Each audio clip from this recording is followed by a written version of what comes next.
प्राचीन काल की बात है। मगध देश की जनता में आतंक छाया हुआ था। अंधेरा होते ही लोग घरों से बाहर निकलने की हिम्मत नहीं जुटा पाते थे। कारण था अंगुलीमाल एक खूंखार डाकू था जो मगध देश के जंगल में रहता था। जो भी राहगीर उस जंगल से गुजरता था वह उसे रास्ते में लूट लेता था और उसे मारकर उसकी एक उंगली काटकर माला के रूप में अपने गले में पहन लेता था। इसी कारण लोग उसे अंगुलीमाल कहते थे।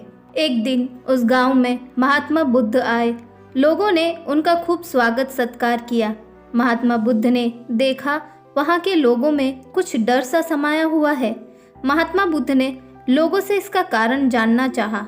लोगों ने बताया कि इस डर का और आतंक का कारण डाकू अंगुलीमाल है। वह निरपराध राहगीरों की हत्या कर देता है। महात्मा बुद्ध ने मन में निश्चय किया कि उस डाकू से अवश्य मिलना चाहिए। बुद्ध जंगल में जाने को तैयार हो गए।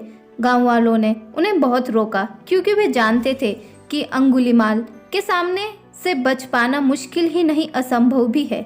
लेकिन बुद्ध अत्यंत शांत भाव से जंगल में चले जा रहे थे। तभी पीछे से एक कर्कश आवाज कानों में पड़ी। ठहर जा, कहाँ जा रहा है? बुद्ध ऐसे चलते रहे मानो कुछ सुना ही नहीं। पीछे से और जोर से आवाज आई, मैं कहता हूँ ठहर जा।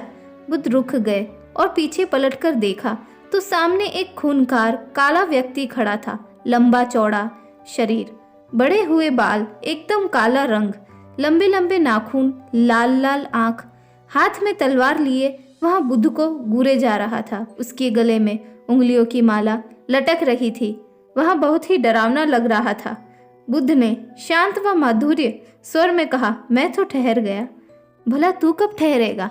अंगुलीमाल ने बुद्ध के चेहरे की ओर देखा। उनके चेहरे पर बिल्कुल भय नहीं था, जबकि जिन लोगों को वह रोकता था वे भय से थरथर कांपने लगते थे। अंगुलीमाल बोला, हे सन्यासी, क्या तुम्हें डर नहीं लग रहा? देखो मैंने कितने लोगों को मार कर उनकी उंगलियों की माला पहन रखी है। बुद्ध बोले, तुमसे क्या डरना? डरना है तो उससे डरो जो सचमुच ताकतवर है। अंगुलीमाल जोर से हंसने लगा। हे साधु, तुम समझते हो कि मैं ताकतवर नहीं हूँ? मैं तो एक बार में 10-10 लोगों के सर काट सकता हूँ। बुद्ध बोले, यदि तुम सचमुच ताकतवर हो तो जाओ उस पेड़ के 10 पत्ते तोड़ लाओ। अंगुलीमाल ने तुरंत 10 पत्ते तोड़े और बोला, इसमें क्या है? कहो तो मैं पूरा पेड़ ही उखाड़ लाऊं। महात्मा बुद्ध ने कहा, नहीं, पेड़ उखाड़ने की जरूरत नहीं है।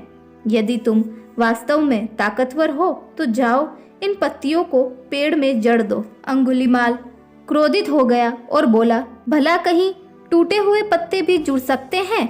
महात्मा बुद्ध ने कहा, तुम जिस चीज को जोड़ नहीं सकते उसे तोड़ने का अधिकार तुम्हें किसने दिया?